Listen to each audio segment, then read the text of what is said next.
Hello guys, ഞാനൊരു പുതിയ YouTube ചാനലല്ല. ഞാനത് 2020 സ്റ്റാർട്ട് ചെയ്ത യൂട്യൂബ് ചാനലാണ്. ഞാനതിൽ വീഡിയോകളൊന്നും അപ്ലോഡ് ചെയ്യുന്നുണ്ടായിരുന്നില്ല കുറേ ആയിട്ട്. മുൻപ് ഞാൻ കുറച്ച് വീഡിയോകൾ ഇട്ടിരുന്നു, പിന്നെ അതൊക്കെ പിന്നെ ഡിലീറ്റ് ചെയ്തു. പിന്നെ അങ്ങനെ യൂസ് ചെയ്യുന്നുണ്ടായിരുന്നില്ല. ഞാൻ വീണ്ടും ആക്റ്റീവ് ആയതാണ് ഇപ്പോൾ. ഞങ്ങളിവിടെ UK കേട്ടോ. ഇത് ഞങ്ങളൊരു അത്യാവശ്യം സൗകര്യങ്ങൾക്കുള്ള ചെറിയൊരു വീട്ടിലാണ് ഞങ്ങൾ താമസിക്കുന്നത്. ഞങ്ങളുടെ പെറ്റാണ്. ഇതാണ് ഞങ്ങളുടെ മിച്ചിക്കോ, ഞങ്ങളുടെ പൂച്ചയാണ്. ഈ പൂച്ച 2 കുട്ടികളുണ്ട്, 2 കിറ്റൻസ് ഉണ്ട്. ഇവരുണ്ടായപ്പോഴാണ് ഞാൻ വീണ്ടും ആക്റ്റീവ് ആവാൻ പ്ലാൻ ചെയ്തത്. 2 കിറ്റൻസിൻ്റെ അവരുടെ ക്യൂട്ട്നെസ് ഒക്കെ കണ്ടപ്പോൾ അത് വീഡിയോ ചെയ്ത് ഇടണമെന്ന് വിചാരിച്ചിട്ടാണ് ഞാൻ വീഡിയോ സ്റ്റാർട്ട് ചെയ്തത്. പിന്നെ വീണ്ടും അത് തിരക്കിലൊക്കെ പെട്ട് പിന്നെ വീണ്ടും അത് യൂസ് ചെയ്യാതെ പോയി. അപ്പോൾ ഇവിടെ ഉണ്ട് 2 ആളും. ഒരാൾ ഇവിടെ കളിക്കുന്നുണ്ട്, ഒരാൾ അപ്പിപ്പാത്രം അപ്പിയിടാൻ വേണ്ടി കയറിയതാണ്.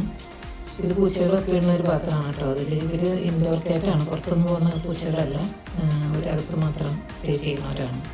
അപ്പോൾ ഇവരുടെ എല്ലാ പരിപാടികളും അത് തന്നെയാണ്, പുറത്തുനിന്ന് പോയി ചെയ്യുന്നതല്ല. അപ്പോൾ അവർക്ക് അതിനുള്ളൊരു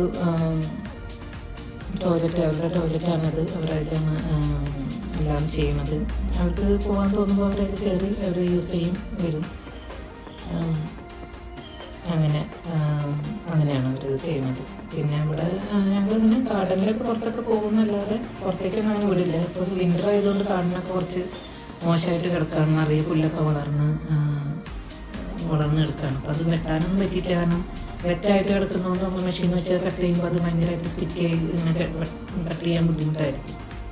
അതുകൊണ്ട് ഞങ്ങൾ കുറച്ചും കൂടി ഒന്ന് വെയിലൊക്കെ വന്ന് ഡ്രൈ ആയിട്ട് വെട്ടാൻ വേണ്ടിയിട്ടായിരിക്കുന്നു. പിന്നെ കുറച്ച് വെയിലുണ്ട്, പക്ഷെ ഒരു 2 ദിവസങ്ങളിൽ അടുപ്പിച്ച് വെയിലുണ്ടെങ്കിൽ അതൊന്ന് ശരിക്കും ഡ്രൈ ആയി കിട്ടുള്ളൂ. അപ്പോൾ അതാണ് ഞങ്ങളുടെ കിറ്റൻസിൻ്റെ വിശേഷം. ഇത് ഒരു മേക്ക് ചെയ്ത കാറ്റിൻ്റെ കളറാണ് കേട്ടോ ഇത്. അതുകൊണ്ടാണ് ഒരാൾ ഈ കളറും ഒരാൾ അമ്മയുടെ കളറാണ്. ഇതാണ് മേറ്റ് ചെയ്ത ഡാഡിൻ്റെ കളറ്.